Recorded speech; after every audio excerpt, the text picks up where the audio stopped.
the structure of nerve cell. Nerve cell is the structural and functional unit of nervous system.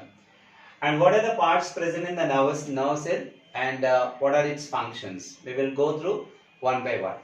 See this one in the nerve cell, the biggest part is called cell body. It's called cell body. The cell body is also called as cyton, right?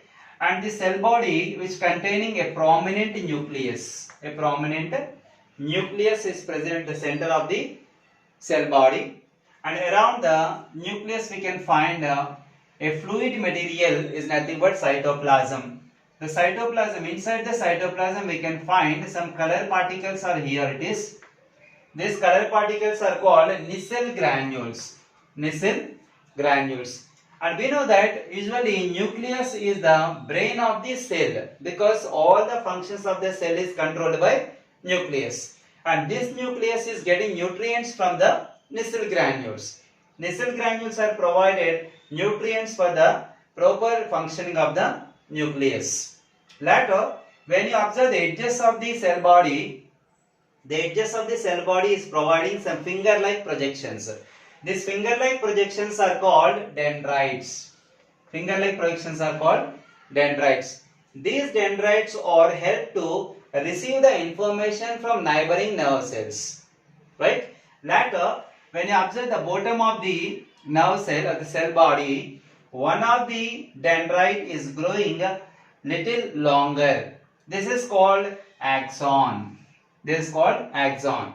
This axon is particularly cylindrical in shape and little longer in structure. Actually, in the real nerve cell, it is difficult to identify the axon and the remaining dendrites. Why? Because all the structures which are arranged from the cell body are equal in size, equal in structure.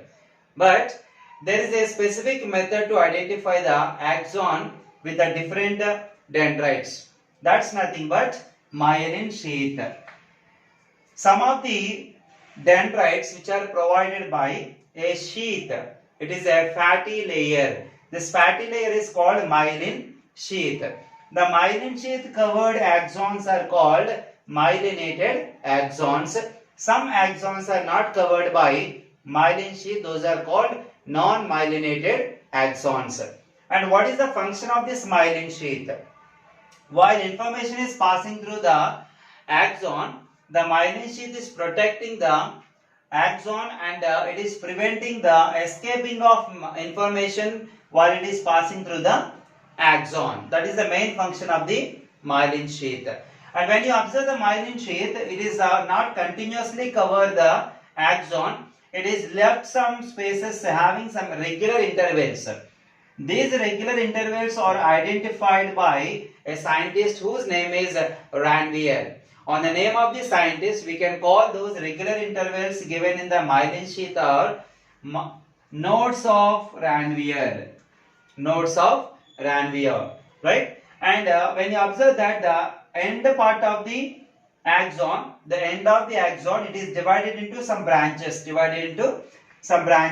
Those branches are called axon terminals. Axon terminals, the terminal part of the axon, the last part of the axon. And these narrow terminals are ended with some knobs. Those are called synaptic knob. Synaptic knobs. Synaptic knob in the sense of this is the region where information can be transferred from one neuron to another neuron. Information can be transferred from one neuron to another neuron. Actually, beside the another neuron, the information can be carried by the dendrites, and this information can be passed through the cell body, and it can be passed through the axon and to the nerve terminals, and from nerve terminals to the synaptic knob, and synaptic knob is passing the information or transfer the information to the adjacent cell or neighboring nerve cell. This is the way of passing the information from one nerve cell to another nerve cell. And usually when we observe the information passing between the nerve cells, there is no cytoplasmic connection between the nerve cells. There is no cytoplasmic connection between the nerve cells.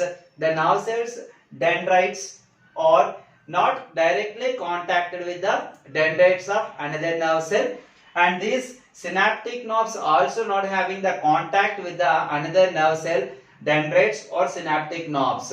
But how information can be transferred? The information can be transferred even though they have some gap. When you see that the nerve terminals are of the one nerve cell and the dendrites of the another nerve cell are having some particular gap.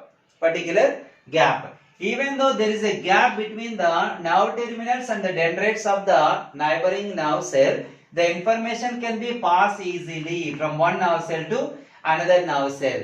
This is because this the particular region where information can transfer from one nerve cell to the another nerve cell is called synapse.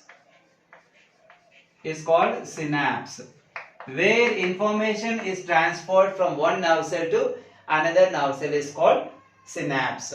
So from the synaptic knob to the another nerve cell, the information can be transferred, and the way the particular region or the zone or the area information can be transferred from one nerve cell to another nerve cell is called synapse.